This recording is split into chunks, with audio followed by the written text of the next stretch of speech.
Bom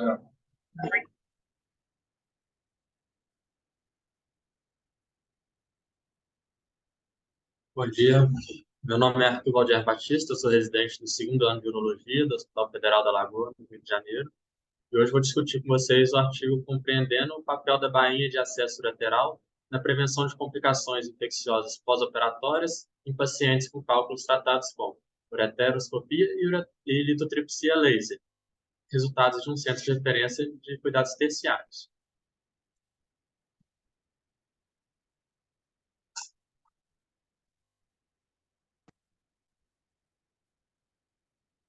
Então, essa é a capa do artigo, um artigo publicado recente, agora em fevereiro de 2023.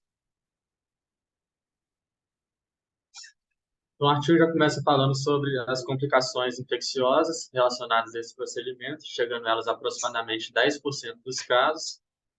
E isso acontece muitas vezes por conta da irrigação, que leva a um aumento da pressão intrarrenal, levando ao refluxo pielo-venoso e pielo-linfático, translocação bacteriana, bacteremia, urosepse e algumas vezes em choque séptico.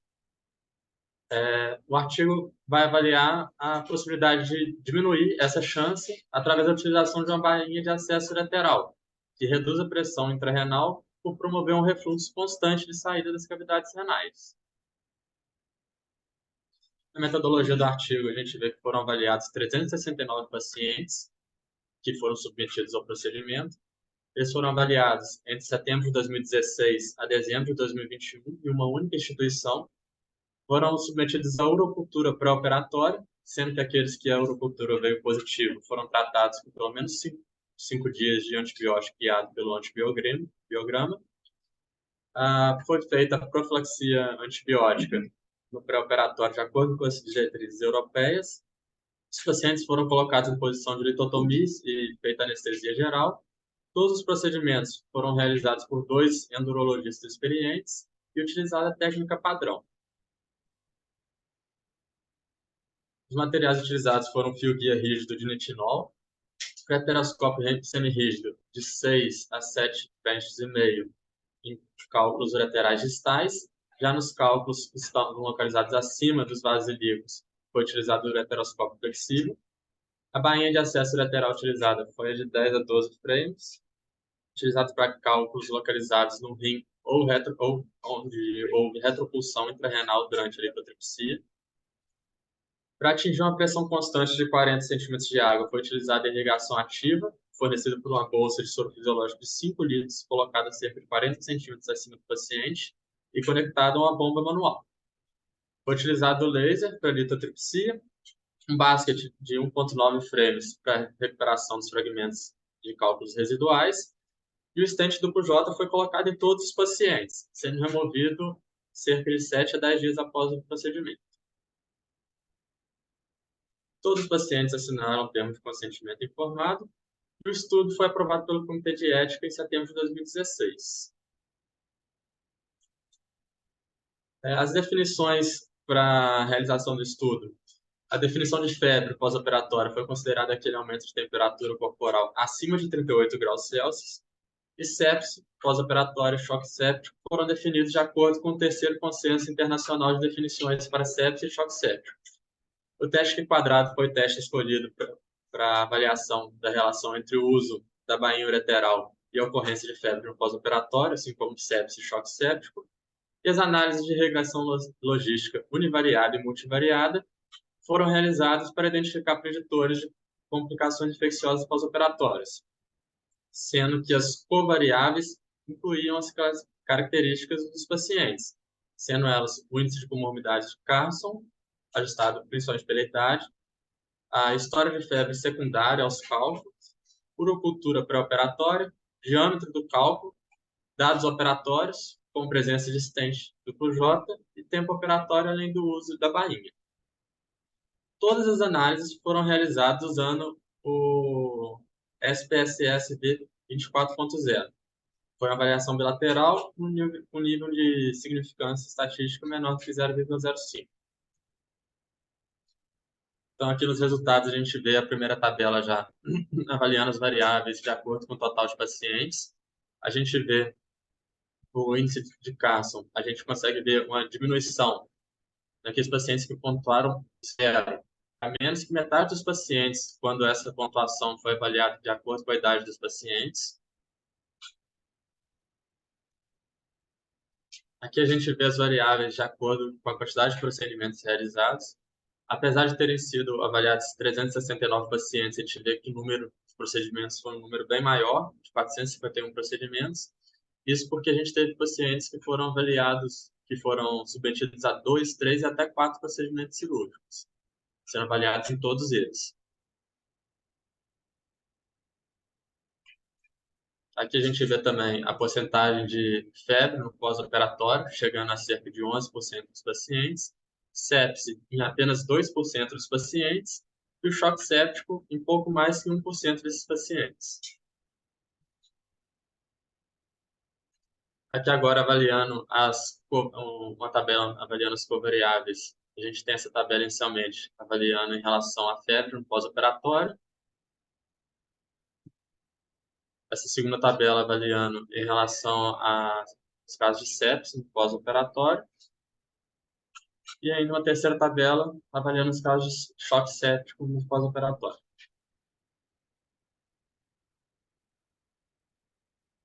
Então, a taxa de urosepsia, como a gente viu, pós-operatória é de cerca de 2,2%, sendo a taxa que, apesar de baixa, ela ainda é ligeiramente maior em comparação à prevalência de 0,1 a 0,5%, identificada em grandes centros de estudos observacionais, como o CROIS. E teve alguns outros artigos citados também, como onde Audi et al.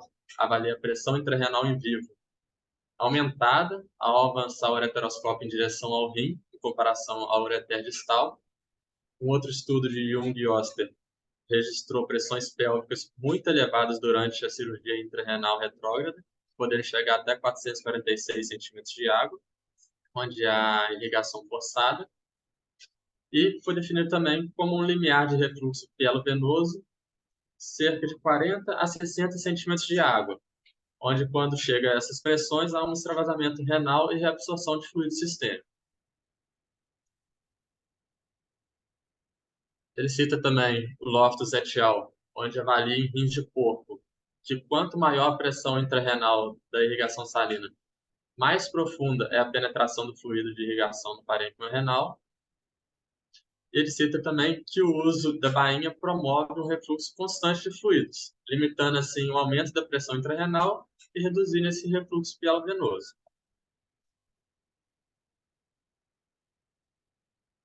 Cerca de 70% dos eventos de urosepsia e 83% dos eventos de choque séptico ocorreram em pacientes que foram tratados sem o uso da bainha. Não foi observada a associação significativa entre o uso da bainha e a incidência de complicações infecciosas pós-operatórias na análise univariada, apenas na multivariada, sendo um número baixo de eventos de sepse e choque séptico registrados no estudo. Traxler et al. Ele cita que o uso da bainha reduz a incidência de febre pós-operatória, infecção urinária e sepse.